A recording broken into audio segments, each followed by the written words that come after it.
പോരാട്ടം. War on വോട്ടിന്റെ ആദ്യ എപ്പിസോഡ്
ഒരു കാറിൽ കയറി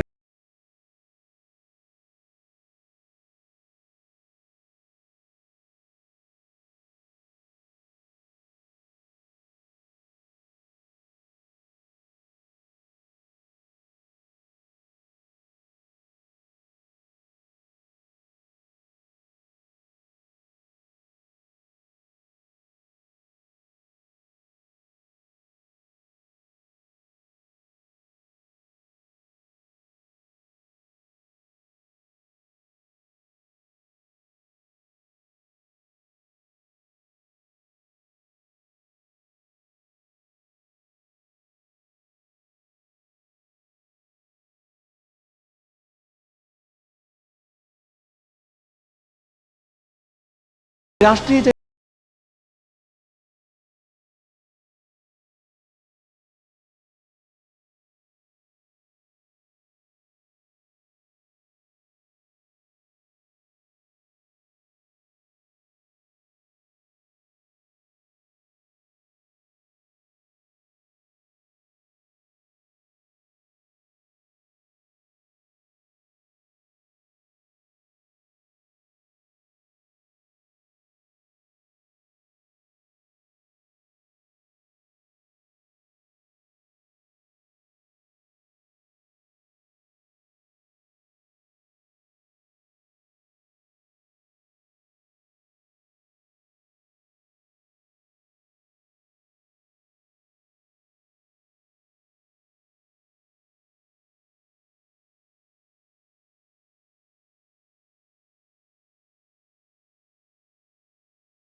മാവേലിക്കര ലോക്സഭാ മണ്ഡലത്തിന്റെ സമകാലിക ചിത്രം നിയമസഭാ മണ്ഡലങ്ങളെ മുൻനിർത്തി ഒന്ന് വിശകലനം ചെയ്താൽ പൂർണ്ണമായും LDF-നൊപ്പം നിൽക്കുന്ന മണ്ഡലമാണ് മാവേലിക്കര എന്ന് കാണാം. എന്നാൽ ഇത്തരത്തിലുള്ള വിശകലനം ലോക്സഭാ തെരഞ്ഞെടുപ്പിനെ സംബന്ധിച്ച് പ്രസക്തമല്ല എന്നതാണ് ചരിത്രം.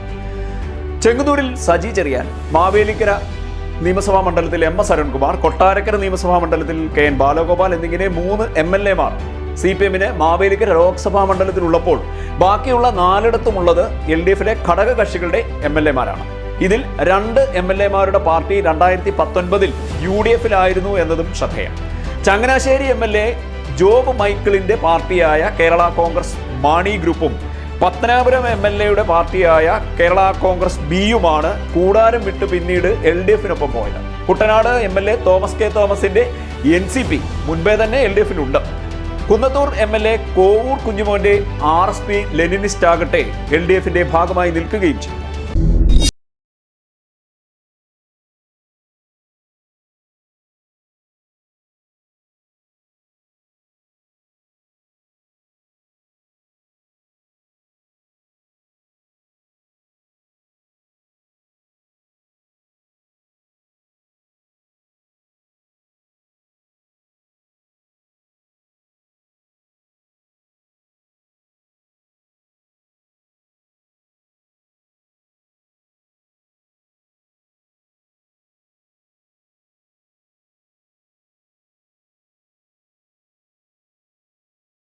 ാണ് ഇനി പോകുന്നത്.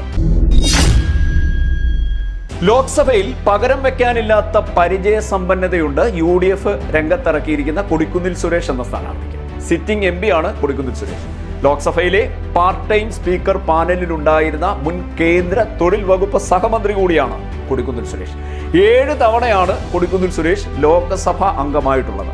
2 ചെറിയ കാലയളവ് ഒഴിച്ചു നിർത്തിയാൽ 1989 മുതൽ കൊടിക്കുന്നിൽ സുരേഷ് പാർലമെന്റിലുണ്ട്.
മതേതരത്വം നിലനിർത്തുവാനും നമ്മുടെ രാജ്യത്തിൻ്റെ ജനാധിപത്യം സംരക്ഷിക്കുവാനും നമ്മുടെ രാജ്യത്തിൻ്റെ ബഹുസ്വരത എന്നേക്കുമായി നിലനിർത്തുവാനുമുള്ള ഒരു പോരാട്ടമാണ് ഈ തെരഞ്ഞെടുപ്പ്.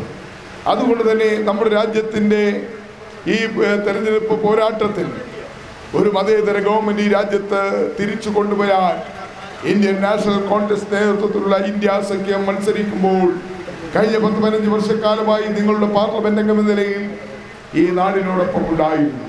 നമ്മുടെ മണ്ഡലത്തിന്റെ ആവശ്യങ്ങൾ ഇന്ത്യൻ പാർലമെന്റിൽ ഉന്നയിക്കുവാനും കേന്ദ്ര സർക്കാരിന്റെ ശ്രദ്ധയിൽ കൊണ്ടുവരാനും അതിന് പരിഹാരമുണ്ടാക്കുവാനും പരമാവധി പരിശ്രമിക്കുകയുണ്ടായി.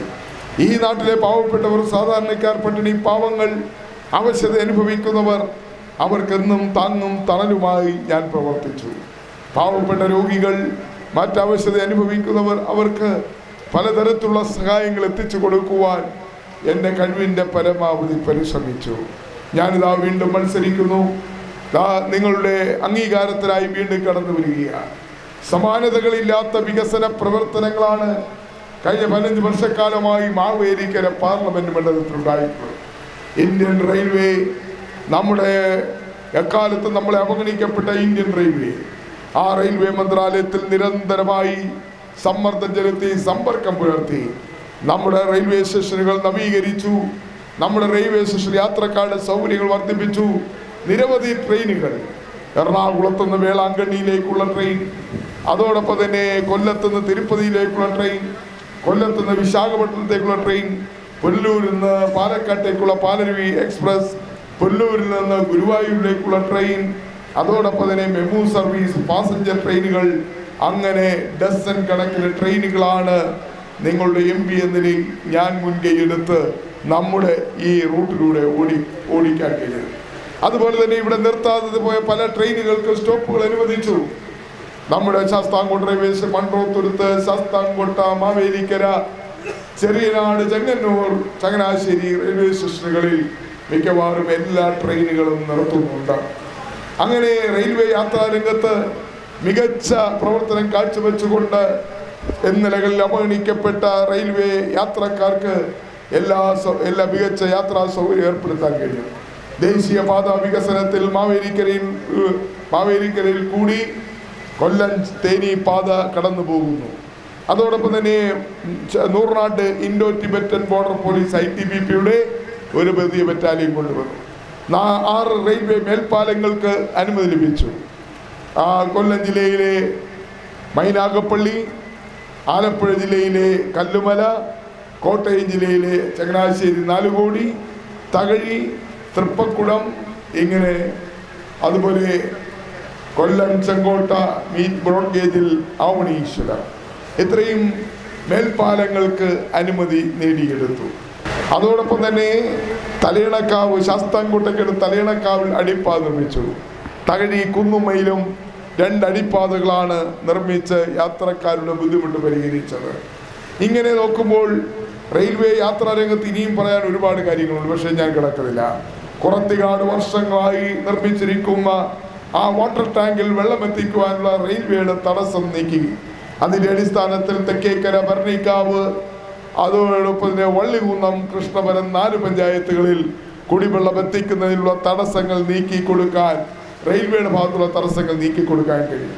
അങ്ങനെ നിരന്തരം പ്രവർത്തിക്കുന്ന, നിരന്തരം മണ്ഡലത്തിന്റെ വികസനത്തിന് വേണ്ടി ഓടി നടന്ന് പ്രവർത്തിക്കുന്ന പാർലമെന്റ് അംഗമെന്ന നിലയിൽ അഭിമാനത്തോടു കൂടിയും അതിലേറെ ചാരിതാർത്ഥ്യത്തോടു കൂടിയാണ് വീണ്ടും ഈ മണ്ഡലത്തിൽ ഞാൻ മത്സരിക്കുന്നത്. മാവേലിക്കര പാർലമെന്റ് മണ്ഡലം സങ്കീർണമായ ഒരു പാർലമെന്റ് മണ്ഡലമാണ്. 3 ജില്ലകൾ ചേർന്ന് 3 ജില്ലകളിലായി വ്യാപിച്ചു കിടക്കുന്ന മണ്ഡലമാണ്. ഒരു ജില്ലാസ്ഥാനമോ ഒരു തലസ്ഥാന നഗരിയോ ഒരു വ്യവസായ നഗരമോ ഇല്ലാത്ത വെറും ഗ്രാമപ്രദേശങ്ങൾ മാത്രമുള്ള ഒരു ജില്ലയാണ്. ഈ ജില്ലയിൽ എടുത്തു കാണിക്കത്തക്ക വികസനം പറയുവാൻ വളരെ പ്രയാസമുള്ള ഒരു ജില്ലയാണ്. എങ്കിൽ പോലും നമ്മുടെ മണ്ഡലത്തിൽ നമുക്ക് സഹായകരമാകുന്ന, അല്ലെങ്കിൽ നമുക്ക് ലഭ്യമാക്കാൻ കഴിയുന്ന വികസന പ്രവർത്തനങ്ങൾ കൊണ്ടുവരാൻ നമുക്ക് കഴിഞ്ഞിട്ടുണ്ട് എന്ന് പറയുവാൻ ഞാൻ വിശ്വസിക്കുകയാണ്. ഇനിയും നമുക്ക് ഒരുപാട് മുന്നോട്ട് പോകാനുണ്ട്. കഴിഞ്ഞ 7 പ്രാവശ്യം ലോക്സഭാ അംഗമെന്ന നിലയിൽ നമുക്ക് ഒരുപാട് പരിഗണനകൾ നമുക്ക് ലഭിക്കുന്നുണ്ട്. ആ പാർലമെന്റ് അംഗമെന്ന നിലയിൽ, സീനിയർ പാർലമെന്റ് അംഗമെന്ന നിലയിൽ മന്ത്രിമാരോട് കാര്യങ്ങൾ പറയുമ്പോൾ, ഉദ്യോഗസ്ഥന്മാരോട് കാര്യങ്ങൾ പറയുമ്പോൾ നമുക്ക് അതിൻ്റെതായ പരിഗണന ലഭിക്കുന്നുണ്ട്. ലോക്സഭയിൽ പ്രോട്ടേം സ്പീക്കർ പ്രോട്ടേം സ്പീക്കറുടെ പാനൽ മെമ്പറായും ലോക്സഭയിൽ സ്പീക്കർ പാനൽ മെമ്പറായും ഒക്കെ സഭാ നടപടികൾ നിയന്ത്രിക്കുമ്പോൾ സ്വാഭാവികമായും മന്ത്രിമാർക്കും ഉദ്യോഗസ്ഥന്മാർക്കും നമ്മളോട് ചില കടപ്പാടുകൾ ഉണ്ടാകും. അതിൻ്റെ അടിസ്ഥാനത്തിൽ നമുക്ക് കാര്യങ്ങൾ എളുപ്പത്തിൽ നേടിയെടുക്കാൻ കഴിയും. ലോക്സഭയിൽ മാവേലിക്കര MP എന്ന നിലയിൽ ഞാൻ ഇപ്പോൾ 2ാം നിരയിലാണ് ഇരിക്കുന്നത്. അതിന് നിങ്ങൾ നൽകിയ അംഗീകാരമാണ്. അപ്പോൾ മുതിർന്ന ലോക്സഭാംഗം വീണ്ടും നിങ്ങൾ എന്നെ വിജയിപ്പിച്ചാൽ 2ാം നിരയിൽ നിന്ന് 1ാം നിരയിലേക്ക് പാർലമെന്റ് ലോക്സഭയിൽ 1ാം നിരയിൽ ഇരിക്കാൻ കഴിയുന്ന തരത്തിൽ ലോക്സഭയിലെ സീനിയർ മെമ്പറായി വീണ്ടും ഞാൻ മാറും. അങ്ങനെ നമുക്ക് നമ്മുടെ മണ്ഡലത്തിന് കൂടുതൽ കാര്യങ്ങൾ മന്ത്രിമാരിലും ഉദ്യോഗസ്ഥന്മാരിലും സമ്മർദ്ദം ചെലുത്തി നേടിയെടുക്കാൻ കഴിയും. അതിന് നല്ല സുവർണ അവസരമാണ് ഈ തെരഞ്ഞെടുപ്പ്. അതുകൊണ്ട് ഈ അനുഭവ സമ്പത്ത്, പരിചയ സമ്പത്ത്, 10, 28, 30 വർഷക്കാലത്തെ പാർലമെന്ററി രംഗത്തെ അനുഭവ സമ്പത്തും പരിചയ സമ്പത്തും ഇതെല്ലാം കൂടി നമുക്ക് നമ്മുടെ മണ്ഡലത്തിൻ്റെ വികസനത്തിന്, നമ്മുടെ മണ്ഡലത്തിലെ ജനങ്ങളുടെ ആവശ്യങ്ങൾ നിറവേറ്റുന്നതിന് പ്രയോജനപ്പെടുത്താൻ കഴിയും. അതുകൊണ്ട് ഇടതുപക്ഷവും മറ്റുള്ളവരും പറയുന്ന കള്ളത്തരങ്ങൾ, നുണത്തരങ്ങൾ, അപവാദ പ്രചരണങ്ങൾ ഒക്കെ തള്ളിക്കളഞ്ഞുകൊണ്ട് കഴിഞ്ഞ 3 പ്രാവശ്യം നിങ്ങൾ എന്നെ വിജയിപ്പിച്ചുവെങ്കിൽ ഈ തെരഞ്ഞെടുപ്പിൽ ഈ നാട്ടിലെ സംവിധായകർ നിങ്ങളുടെ വിലയേറിയ വോട്ടുകൾ നൽകി എന്നെ വിജയിപ്പിക്കണം, അനുഗ്രഹിക്കണം. ഞാൻ എന്നും എക്കാലവും നിങ്ങളോടൊപ്പം ഈ നാടിനോടൊപ്പം ഉണ്ടാകും. ഈ നാട്ടിലെ എല്ലാ കാര്യങ്ങളിലും മുൻപന്തിയിൽ നിന്ന് പ്രവർത്തിക്കും. ഈ നാടിൻ്റെ വികസനത്തിന് നേതൃത്വപരമായി പങ്കുവഹിക്കും. നിങ്ങൾക്ക് ഓരോരുത്തർക്കും ഉണ്ടാകുന്ന വ്യക്തിപരമായ ആവശ്യങ്ങൾ അത് നിങ്ങൾ എൻ്റെ അടുത്ത് വന്ന് പറഞ്ഞാൽ, എന്നെ ശ്രദ്ധയപ്പെടുത്തിയാൽ അതെല്ലാം പരിഹരിച്ചു തരാനുള്ള എല്ലാ തരത്തിലുള്ള ശ്രമങ്ങളും ഞാൻ നടത്തും. 3.5 പതിറ്റാണ്ടിന്റെ പാർലമെന്ററി പരിചയമുള്ള കൊടിക്കുന്നിൽ സുരേഷിന് മാവേലിക്കരെ അങ്ങ് തീരെഴുതി കൊടുക്കാൻ LDF തയ്യാറാകുന്നില്ല.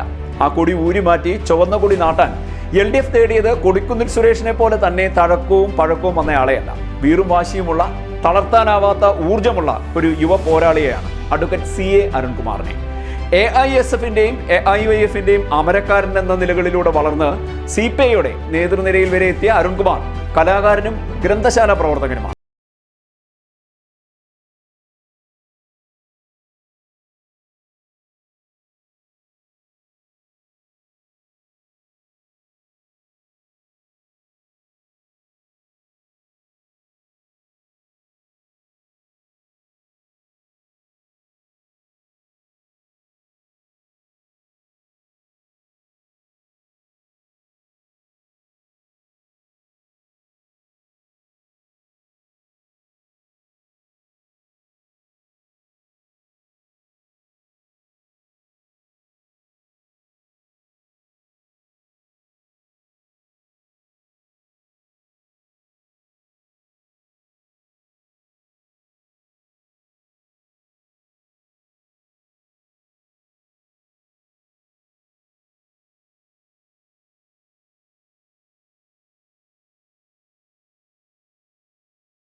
മാവേലിക്കര ആലപ്പുഴ കോടതിയിൽ അഭിഭാഷകനായി പ്രാക്ടീസ് ചെയ്യുന്നു. മാവേലിക്കര മണ്ഡലത്തിന്റെ പ്രചാരണ കളത്തിൽ ആദ്യമിറങ്ങിയ സ്ഥാനാർത്ഥി CA അരുൺകുമാറാണ്. മറ്റ് 2 മുന്നണികളുടെയും സ്ഥാനാർത്ഥിയെ പ്രഖ്യാപിക്കുന്നതിന് ആഴ്ചകൾക്ക് മുൻപ് തന്നെ അരുൺകുമാർ പ്രചാരണ പ്രവർത്തനങ്ങളുമായി മുന്നോട്ട് പോയി. LDF ആദ്യമേ തന്നെ സ്ഥാനാർത്ഥിയെ പ്രഖ്യാപിച്ചത് അരുൺകുമാറിന് പ്രചരണത്തിന് ഒരു റൗണ്ട് പൂർത്തിയാക്കാൻ സഹായകരമായി. കേന്ദ്ര സർക്കാരിന്റെ ജനവിരുദ്ധ നയങ്ങളും ഫാസിസ്റ്റ് സമീപനങ്ങളും സംസ്ഥാന സർക്കാരിന്റെ വികസന നേട്ടങ്ങളും അരുൺകുമാർ ജനങ്ങളോട് വിശദീകരിച്ച് വോട്ട്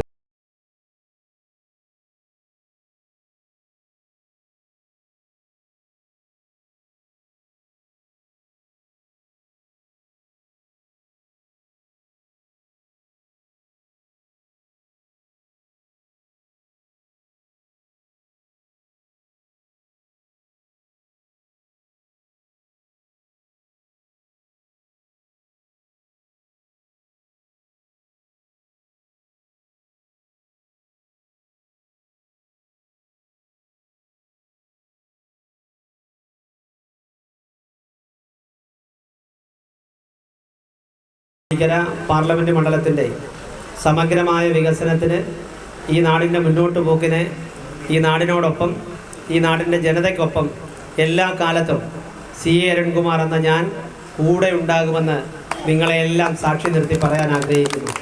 ഒപ്പം തന്നെ ഈ നാട്ടിലെ ഒരു കൊച്ചുകുട്ടിക്ക് പോലും ഈ നാടിന് മുന്നിൽ തലകുനിക്കുവാനുള്ള ഒരവസരവും എൻ്റെ ഭാഗത്ത് നിന്ന് എൻ്റെ പ്രവൃത്തി കൊണ്ടോ ഉണ്ടാവുകയില്ല എന്ന് കൂടി നിങ്ങളെയെല്ലാം സാക്ഷി നിർത്തി പറഞ്ഞുകൊണ്ട്, ഒരു സംശയവുമില്ല, മാവേലിക്കര പാർലമെൻറ്റ് ഇത്തവണ ഇടതുപക്ഷത്തിൻ്റെ വിജയം ഉറപ്പിച്ചു കഴിഞ്ഞിരിക്കുന്നു. ജനങ്ങളാകെ തീരുമാനിച്ചു കഴിഞ്ഞിരിക്കുന്നു. ജനങ്ങൾ നമ്മളോട് ആവശ്യപ്പെടുന്നതും അതുതന്നെയാണ്. ഈ നാടിനെ സ്നേഹിക്കുന്ന, ഈ നാട്ടിലുണ്ടാകുന്ന ഏതു സമയത്തും ജനങ്ങൾ വിളിച്ചാൽ അവരുടെ വിളിപ്പുറത്തെത്തുന്ന ഒരാളായിരിക്കണം. അങ്ങനെയാണെങ്കിൽ ഇടതുപക്ഷ ജനാധിപത്യ മുന്നണിയുടെ സ്ഥാനാർത്ഥിയെ വലിയ ഭൂരിപക്ഷത്തിൽ വിജയിപ്പിക്കാമെന്നാണ് ജനമാകമാനം പറയുന്നത്. 7 അസംബ്ലി മണ്ഡലങ്ങളിലും 3 റൗണ്ടുകൾ ചുറ്റി സഞ്ചരിച്ച് ജനങ്ങളുമായി അടുത്ത് സംവദിച്ചു. ഇപ്പം 4ാം റൗണ്ട് സ്വീകരണങ്ങളാണ്. മാവേലിക്കരയിൽ രാവിലെ തന്നെ സ്വീകരണം ആരംഭിച്ചു. ഏറ്റവും ഗംഭീരമായ, ഏറ്റവും ആവേശമായ, അതിരാവിലെ തന്നെ നൂറുകണക്കിന് ആളുകൾ തടിച്ചുകൂടുന്ന സ്വീകരണ കേന്ദ്രങ്ങളായിരുന്നു പിന്നിട്ട കേന്ദ്രങ്ങളെല്ലാം തന്നെ. മണ്ഡലത്തെ പ്രതിദാനം ചെയ്ത UDFന്റെ MP ഈ മണ്ഡലത്തിൽ യാതൊരുവിധ വികസനങ്ങളും നടത്തിയില്ലെന്നുള്ള ഒരു ഇതാണ് ജനങ്ങൾ നമ്മളോട് പ്രതികരിക്കുന്നത്. അപ്പോൾ അത്തരം കാര്യങ്ങൾ ഒരു MP എന്ന നിലയിൽ ജയിച്ചു വരുമ്പോൾ മണ്ഡലത്തിൽ നടപ്പാക്കുന്ന ചില പ്രധാന പ്രവർത്തനങ്ങളും കാര്യങ്ങളുമുണ്ട്. അതിൻ്റെ ഒരു കാഴ്ചപ്പാട്. ഒരു പാർലമെൻറ്റ് മെമ്പറായതിനു ശേഷം ഈ മണ്ഡലത്തിൽ എന്ത് തന്നെ കാര്യങ്ങൾ തുടക്കം കുറിച്ചാലും അത് വലിയ റിസൾട്ടാണ് ഉണ്ടാകാൻ വേണ്ടി പോകുന്നത്. കാര്യം എന്തെന്ന് വെച്ചാൽ, ജനം ആഗ്രഹിച്ച പോലെയുള്ള ഒരു വികസന പരിപാടി ഈ മണ്ഡലത്തിൽ നടന്നില്ല എന്നുള്ളത് ജനം പറയുന്നതാണ്. ഇതൊന്നും ഞങ്ങളുടെ ആരുടെയും അഭിപ്രായമല്ല. നിങ്ങൾക്ക് ഈ നാട്ടിൽ ചോദിച്ചാൽ മനസ്സിലാകാൻ പറ്റുന്ന സാഹചര്യമാണുള്ളത്. അതുകൊണ്ട് തന്നെ വ്യത്യസ്തമായ സാഹചര്യങ്ങളിലുള്ള ഒരു പാർലമെൻറ്റ് മണ്ഡലമാണ്. നമ്മുടെ കേരളത്തിൻ്റെ 2 അതിരുകളും മുട്ടിക്കിടക്കുന്ന, കിഴക്കും പടിഞ്ഞാറും 2 അതിരുകൾ മുട്ടിക്കിടക്കുന്ന ഒരു പാർലമെൻറ്റ് മണ്ഡലമാണ്. അപ്പോൾ അതനുസരിച്ചിട്ടുള്ള 7 നിയമസഭാ മണ്ഡലങ്ങളും MLAമാർ ഇടതുപക്ഷത്തിൻ്റെ MLAമാരാണ്. അപ്പോൾ അവരൊക്കെയായിട്ട് ആലോചിച്ച് ഓരോ മണ്ഡലത്തിലും ആവശ്യാനുസരണമുള്ള പരിപാടികൾ അതായത് MLAമാരുമായി ആലോചിച്ച് കേന്ദ്രത്തിൻ്റെ പ്രത്യേകമായ വികസന സംവിധാനങ്ങൾ ഇവിടേക്ക് കൊണ്ടുവന്ന് ആ കാര്യങ്ങൾ നമുക്ക് നാട്ടിൽ ആവശ്യമായ തരത്തിലുള്ള വികസന പ്രവർത്തനങ്ങളാണ് ലക്ഷ്യം വെക്കുന്നത്.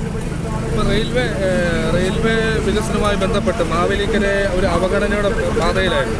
അപ്പം നമ്മുടെ സംസ്ഥാന സർക്കാർ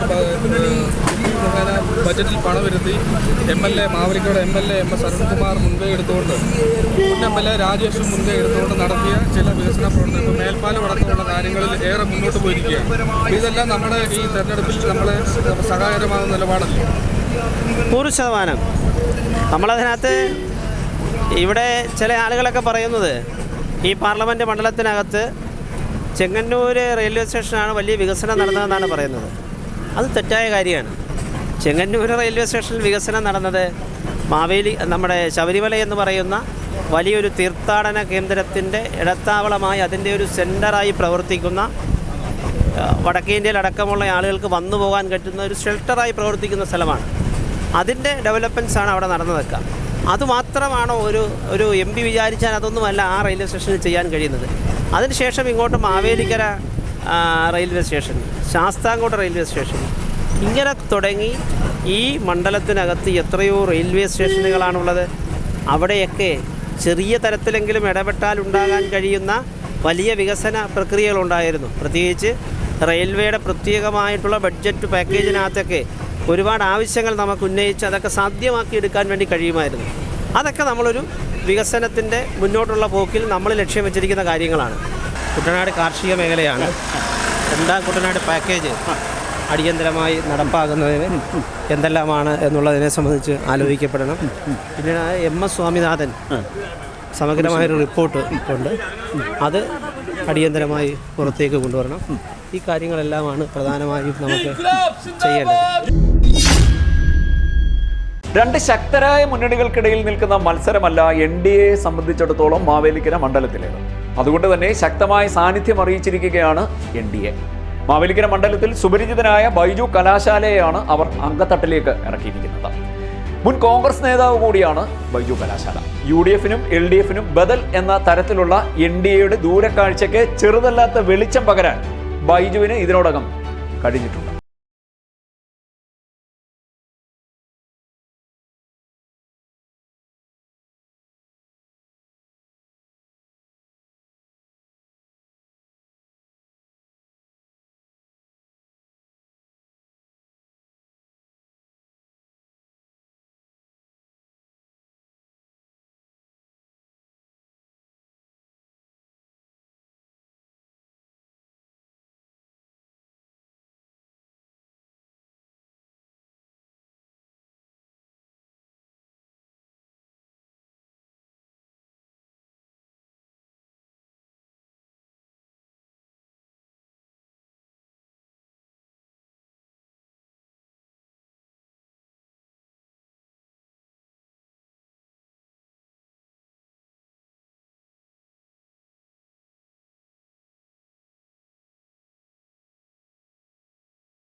മോദിജിയുടെ ആനുകൂല്യം കിട്ടുന്നവർക്ക് കിട്ടാതിരിക്കുന്നുണ്ടോ? വളരെ കൃത്യമായ അക്കൗണ്ടിൽ പൈസ വരും, ഒരു പ്രശ്നവുമില്ല.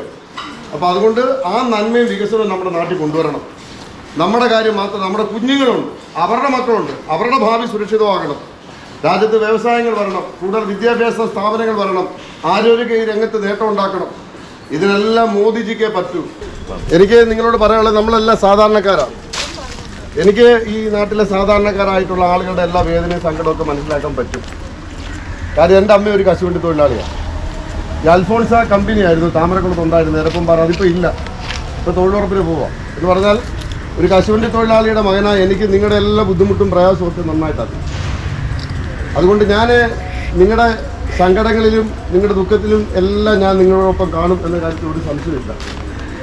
അപ്പം നിങ്ങളെ എനിക്ക് വോട്ട് ചെയ്യണം. എനിക്ക് വോട്ട് ചെയ്യുന്നത് എന്തിനാണെന്ന് അറിയാം. നരേന്ദ്രമോദിജിയുടെ നന്മ കേരളത്തിന് ലഭിക്കാൻ നിങ്ങൾ എനിക്ക് വോട്ട് ചെയ്യണം.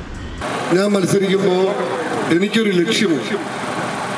എൻ്റെ ലക്ഷ്യം കഴിഞ്ഞ 10 വർഷക്കാലം ഭാരതം ഭരിച്ച ലോകത്തിന്റെ നെറുകയിൽ ഭാരതത്തെ പ്രതിഷ്ഠിച്ച ലോകാരാധ്യനായ നരേന്ദ്രമോദിജി വീണ്ടും പ്രധാനമന്ത്രിയായി 400-ലധികം സീറ്റുകൾ നേടി വീണ്ടും രാജ്യത്തിന്റെ പ്രധാനമന്ത്രിയായി സത്യപ്രതിജ്ഞ ചെയ്യുമ്പോൾ മാവേലിക്കരയുടെ പ്രതിനിധിയായി ഇന്ത്യൻ പാർലമെന്റിൽ ഉണ്ടാകുകയാണ് എൻ്റെ ലക്ഷ്യം. ഇവിടെ NDAയുടെ വിജയം നാടിന് അനിവാര്യമാണ്, നാടിന്റെ വികസനത്തിന് അനിവാര്യമാണ്, നാട്ടിലെ പാവപ്പെട്ടവരുടെ ഉന്നമനത്തിന് അനിവാര്യമാണ്. നമ്മുടെ നാടാകെ തകർന്നിരിക്കുക, എല്ലാ മേഖലയും സമസ്ത മേഖലയും തകർന്ന് തരിപ്പണമായിരിക്കും. ഈ നാട് രക്ഷപ്പെടണം. ഈ നാട് രക്ഷപ്പെടണമെങ്കിൽ NDA വന്നേ പറ്റൂ. മോദി വീണ്ടും 3-ാം തവണയും ഭാരതത്തിൽ അധികാരത്തിലെത്തുവാൻ പോകുന്ന നരേന്ദ്രമോദിജി നയിക്കുന്ന സർക്കാരിൻ്റെ നന്മയും കരുണയും സാന്ത്വനവും വികസനവും കേരളത്തിന് ലഭ്യമായെങ്കിൽ മാത്രമേ ഈ നാടിനി രക്ഷപ്പെടൂ. ഈ തെരഞ്ഞെടുപ്പിൽ നമ്മൾ ജയിക്കേണ്ടത് ഈ നാടിൻ്റെ ആവശ്യമാണ്. കഴിഞ്ഞ 10 വർഷക്കാലം രാജ്യം ഭരിച്ച നരേന്ദ്രമോദിജിയുടെ സർക്കാരിൻ്റെ ഭരണത്തിൻ്റെ നന്മ, അതിൻ്റെ കാരുണ്യവും കരുതലും വികസനവുമൊക്കെ വേണ്ടത്ര രീതിയിൽ നമ്മുടെ നാട്ടിൽ ലഭിച്ചിട്ടില്ല. അത് നമ്മുടെ നാട്ടിൽ ലഭിക്കണം. അത് വലിയ തോതിൽ വൻ വികസന പദ്ധതികൾ, ജനങ്ങളുടെ ദുരിതം പരിഹരിക്കുന്നതിനുള്ള പദ്ധതികൾ, കഷ്ടപ്പാടുകൾ മാറ്റുന്നതിനുള്ള പദ്ധതികളൊക്കെ നമ്മുടെ നാട്ടിൽ ലഭിക്കണമെങ്കിൽ MDയുടെ ജനപ്രതിനിധികൾ, MDമാർ ഈ കേരളത്തിൽ ഉണ്ടായേ പറ്റൂ. അതാണ് ഈ നാട് ഈ തെരഞ്ഞെടുപ്പിൽ, ഈ പാർലമെന്റ് തെരഞ്ഞെടുപ്പിൽ കേരളം ആവശ്യപ്പെടുന്ന അതാണ്. ഞാൻ MP ആയാൽ കേന്ദ്രത്തിൽ അധികാരത്തിൽ വരുന്ന മോദി ഗവൺമെന്റിന്റെ മുഴുവൻ ശ്രദ്ധയും ഈ കാര്യത്തിൽ കൊണ്ടുവരും. അടിയന്തരമായി യുദ്ധകാല അടിസ്ഥാനത്തിൽ അതിന്റെ നിർമ്മാണം പൂർത്തീകരിക്കും. ഇപ്പോൾ കഴിഞ്ഞ ദിവസങ്ങളിലല്ല ഈ കശുവണ്ടി ഫാക്ടറികളിൽ പോയി, അപ്പം അവിടെ നിന്ന് കശുവണ്ടി തൊഴിലാളികൾ എന്ന് പറഞ്ഞാൽ ഇപ്പോൾ കൊല്ലത്തിൻ്റെ ഈ കശുവണ്ടി മേഖല, കൊല്ലത്തെ കശുവണ്ടി മേഖലയാകെ കമ്പനികളെല്ലാം അടച്ചു കൂട്ടുകയാണ്. തൊഴിലില്ലായ്മ വളരെ രൂക്ഷമാണ്.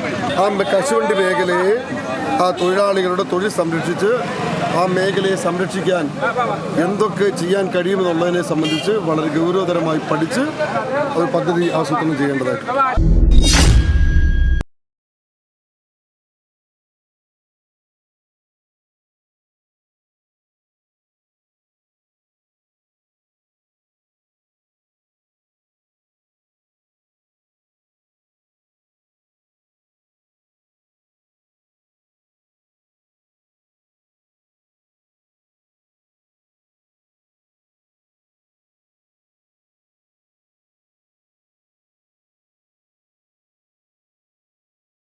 Good bye.